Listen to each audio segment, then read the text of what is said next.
पूरा देश कोविड-19 के दौर में पीड़ित है। महंगाई ने लोगों की परेशानियों को और बढ़ा दिया है। लॉकडाउन के दौरान स्कूली बच्चों की पढ़ाई को भी खासा नुकसान पहुंचा है। सरकार की तरफ से भी ऑनलाइन क्लास के माध्यम से बच्चों को पढ़ाने की तैयारी की गई। इसी कड़ी में मध्य प्रदेश में जागरूक लोग भी अब सामने आकर बच्चों की मानसिक विकसित के लिए तरह तरह के प्रयास करते नजर आ रहे हैं। मानव जीवन के लिए पेड़ का होना बेहद जरूरी है। इसी को ध्यान में रखते हुए अंतर्राष्ट्रीय पर्यटन नगरी खजुराहो से महज 13 किलोमीटर की दूरी पर स्थित टोरिया गांव में बच्चों के सुनहरे भविष्य को ध्यान में रखते हुए आगे आकर नीतू नाम की एक महिला पूरे क्षेत्र के लिए मिसाल बन गई है।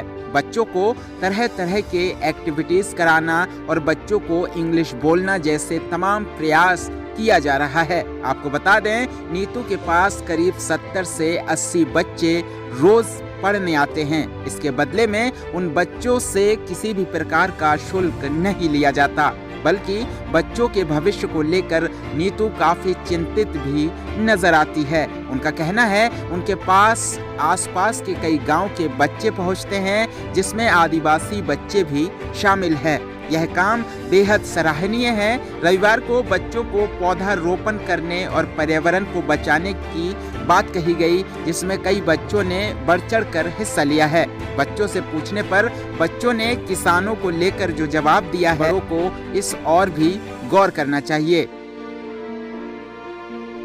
हम लोगों को बहुत सारी चीज़ें सिखाई जाती है, स्पीकिंग इंग्लिश भी सिखाई जाती है। और मैम हम लोगों को पेड़ के बारे में बता रही थी आज, बीजों के बारे में। अगर हम बीज लगाएंगे तो फिर बीज से पौधा होगा, पौधों से पेड़ होगा, और फिर ना ये पेड़ हमें बहुत सारी चीजें देगा। जैसे बारिश ऑक्सीजन देगा। हाँ, जैसे बारिश नहीं हो रही है, ऐसे में और लोगों को जो किस तरीके की परेशानियों का सामना करना पड़ता है। बारिश नहीं होती है तो ये सबसे ज्यादा खतरनाक तो उनके लिए ना, किसानों के लिए। किसान अगर बारिश नहीं होगी तो किसानों का बीज भी नहीं अच्छे से वो होगा, और फिर बीज नहीं होगा तो गेहूँ, चावल, दाल कुछ भी अच्छे से नहीं होगा, और हम लोग तो फिर भूखे रहेंगे ना अगर बारिश नहीं हुई। क्या नाम है आपका? नीरज यादव। नीरज यादव कहाँ के हो? रामसला टेक के रहने वाले। अच्छा, आज आप लोग यहाँ पर क्या कर रहे हैं? हम पेड़ लगा रहे हैं यहाँ पर। पेड़ लगा रहे हैं। पेड़ क्यों आवश्यक है बेटा?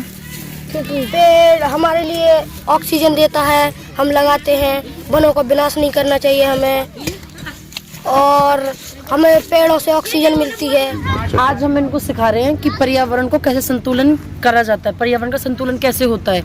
मान लो जनसंख्या बढ़ रही है, इन बच्चों का ज्ञान क्या है? सिर्फ किताबी ज्ञान है, इनको प्रैक्टिकल नहीं पता है कि हम पेड़ लगाएंगे इससे में क्या क्या फायदे हो सकते हैं। तो मैंने आज पेड़ों के फायदे बता रही हूँ कि अगर हम पेड़ लगाएंगे तो उससे हमें पर्सनली क्या क्या फायदे हो सकते हैं। एक, अगर पेड़ों की संख्या ज़्यादा होएगी तो बारिश भी ज़्यादा होएगी, बारिश ज़्यादा होएगी तो किसानों की हेल्प होएगी। देखो, हम सरकार तो है नहीं कि भाई कहीं बांध की समस्या है, कहीं पानी की समस्या है, वो हम हल नहीं कर सकते, लेकिन हम अपने लेवल पे ये कर सकते हैं, ज़्यादा से ज़्यादा हम पेड़ लगा सकते हैं, ताकि इन बच्चों को ऑक्सीजन तो मिलेगी, इन बच्चों को छाया तो मिलेगी, खेलने के लिए, झूले डालने के लिए टहनियाँ तो मिलेंगी। ये हमारा काम है। आज से हमने इस चीज़ की शुरुआत की है। ये पहला संडे है जब मैं इनके साथ ये प्रैक्टिकल कर रही हूँ। अब हम दूसरे संडे को दोबारा से कुछ तरीके के पेड़ लगाएंगे, जिससे इन बच्चों को आम मिलेंगे और पपीता मिलेंगे, क्योंकि पपीता एक ऐसा फल है जिसका जो पेड़ है वो जल्दी से जल्दी उगता है। तो अगले हफ्ते हम इनके साथ पेड़ लगाएंगे पपीते के।